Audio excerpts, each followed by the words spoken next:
Goeiemôre vriende, dit is vandag Saterdag 25 April 2026. Kom ons raak net so vir 'n wyle rustig en stil in die teenwoordigheid van die Here.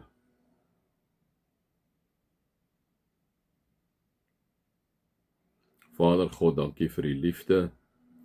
Dankie vir u nabyheid, Here. Amen. Vriende, mag daar vir julle genade en vrede en oorvloed wees omdat julle God ken, Jesus ken en die Heilige Gees ken. Vriende, ons is daar by 'n ontsettende interessante, belangrike gedeelte wat Paulus hier vir Timoteus kom sê. En dit is in 2 Timoteus 3 vers 16 en vers 17. Nou dit gaan hier eintlik oor hom, maar vriende, Paulus praat ons spesifiek met Timoteus. So daarom is 1 Timoteus, 2 Timoteus, Titus ook die pastorale briewe wat Paulus skryf, en hy skryf spesifiek vir hulle. En dis hoekom ek altyd vir julle sê met die Bybel, ou kan dit so lees. Jy kan dit so lees om te sê, maar weet jy, Paulus praat eintlik maar nou net hier so met Timoteus, so nee wat, ons kan maar luister wat hy sê, dit is niks op ons van toepassing. Maar dit is nie hoe die woord van God werk nie. Ek dink nie dit is hoe die Here werk nie. Vriende, alhoewel ek sit dit altyd baie swaar op julle in terme van kontekste, want ek sê jy moet na die kontekste kyk, anders kan jy ook net droog maak, né? Maar vriende, wanneer ek en jy na 'n konteks kyk, spesifiek wanneer Paulus praat met Timoteus, moet ons vir mekaar kom sê, maar wat kan ek en jy daaruit kry? Wat kom sê die Here vir ons uit die verhaal wat Paulus in die brief wat Paulus vir Timoteus skryf? Ons kan tog nie net as toeskouers lees nie, want dan moet ons met die Bybel weggooi, né? Want dit is mos nou 'n dokument wat mos nou jare, duisende jare terug geskryf is. Maar hierdie boek word juis vir ons kom gee, vriende, sodat die Here deur sy Gees met jou en my praat, en ons glo daarin. Daarom hoor hoe mooi sê hy dit hierso, so praat hy met Timoteus. Hy sê, die hele skrif is deur God geïnspireer en het groot waarde om in die waarheid te onderrig, dwaling te bestry, verkeerdhede reg te stel en 'n regte lewenswyse te kweek, sodat die man wat in diens is van God of die vrou wat in diens is van God volkome voorberei en toegerus sal wees vir elke goeie werk. Vriende, hierdie is 'n absolute mondvol. Absolute mondvol. Kom ons aanpak hom net so klein bietjie. Die hele skrif is deur God geïnspireer. So, wat beteken dit is deur God geïnspireer? Wanneer ons kyk na Paulus, dan weet ons Jesus Christus en die Heilige Gees in hom is in hom. So wanneer Paulus praat, dan sê ons dat deur die Heilige Gees geïnspireer. Wanneer Matteus en 'n Markus en 'n Lukas en 'n Johannes skrywe die evangelie skrywe, dan sê ons hulle kom sê wat hulle gesien het gebeur het. Hulle is deur die Heilige Gees geïnspireer om te sê maar hulle het vir Jesus aan die kruis sien hang. Hulle het gesien dat Jesus die wonderwerke doen ensovoorts ensovoorts. Die hele skrif is deur God geïnspireer. Wanneer ons die verhale lees van die Ou Testament, leer ons hoe het God omgegaan met sy volk. So wat beteken ons leer van God? So daarom sê Paulus hom, die skrif is deur die Heilige Gees geïnspireer, né? En dan sê hy is deur die Heilige Gees geïnspireer, het groot waarde om die waarheid te onderrig, né? Dit is so, wanneer ek in die Bybel kyk maar na Spreuke. Kyk maar, liewe vriende, na die boeke wat Paulus skryf, Galasiërs, Efesiërs, Filippense, Kolossense, Tessalonisense 1, 2 en so kan ons aangaan.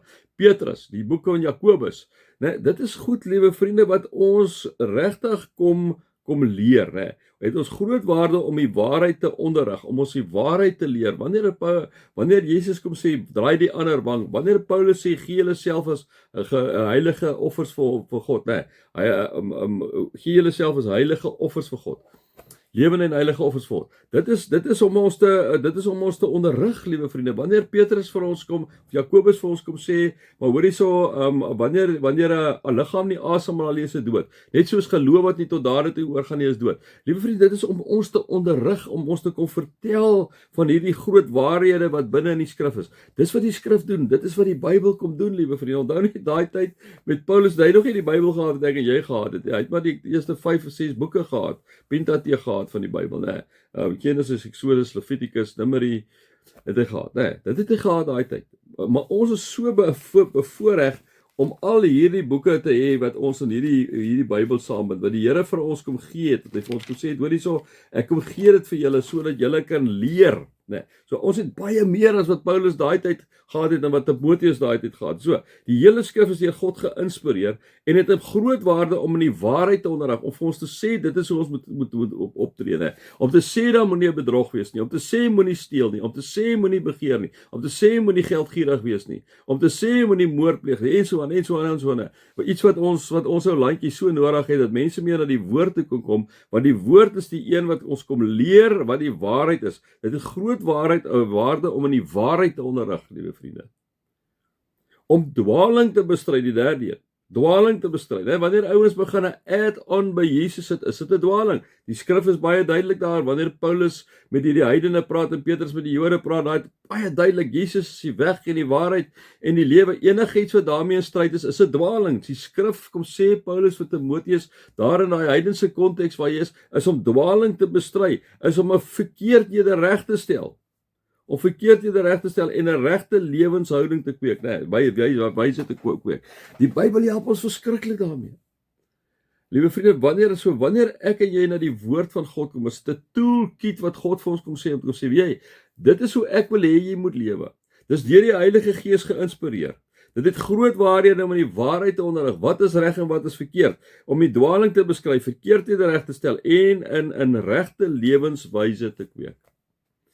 Ek en jy kan nie bekostig om die woord van God nie elke dag te lees nie. Ons het gisteraand in die selgroep ook, of eergisteraand in die selgroep ook daaroor gepraat.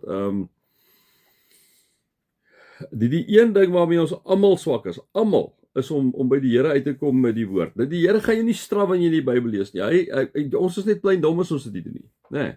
Want hoe meer ons by die woord uitkom, hoe meer is ons besig om in die lewende verhouding met God te werk, hoe meer bid ons die woord, hoe meer begin ons, liewe vriende, weet wat dit is die rigting wat ek en jy moet inslaan. Om my regte lewenswyse te kweek, sodat die man van vrou, sodat die man wat in diens van God staan, sodat die vrou wat in diens van God staan, volkome voorbereid en toegerus kan wees vir elke goeie werk. Daar waar jy by die werk staan, in jou huwelik staan, by jou vriende is, sodat jy toegerus kan wees en voorbereid kan wees om elke goeie werk te kan doen. En daarmee help die skrif. En as dit die een plek is waar die ou duiwel vir jou en vir my sal wil weghaal wat ons nie moet wees nie, is om die skrif te bestudeer, om daar op die rak te sit waar hy opgehaar met stof, of om vinnig net 'n dingetjie doen om jy skuldig voel, maar nie om in 'n verhouding betrokke te raak nie. Want wanneer ek en jy die woord lees, kom praat God daardeur, want die skrif, kom sê Paulus, is deur die Heilige Gees geïnspireer. Die skrif kom praat met jou en met my baie duidelik, liewe vriende. Baie keer wil ons nie die skrif lees nie, omdat ons weet hy gaan duidelik praat met ons, dan gaan ons 'n skuldige gewete gee, en ons wil nie dit hê nie, ons wil eerder ons eie dingetjie doen. Kom ons doen dit nie. Die hele skrif is deur God geïnspireer, het groot waarde om in die waarheid te onderrig, dwaling te bestry, verkeerdhede reg te stel en 'n regte lewenswyse te kweek, sodat die man wat in diens van God staan volkome voorberei en toegerig sal wees vir elke goeie werk. My 5 sent volgende. Mag julle God se liefde ervaar, sy genade ervaar en sy teenwoordigheid ervaar. Amen.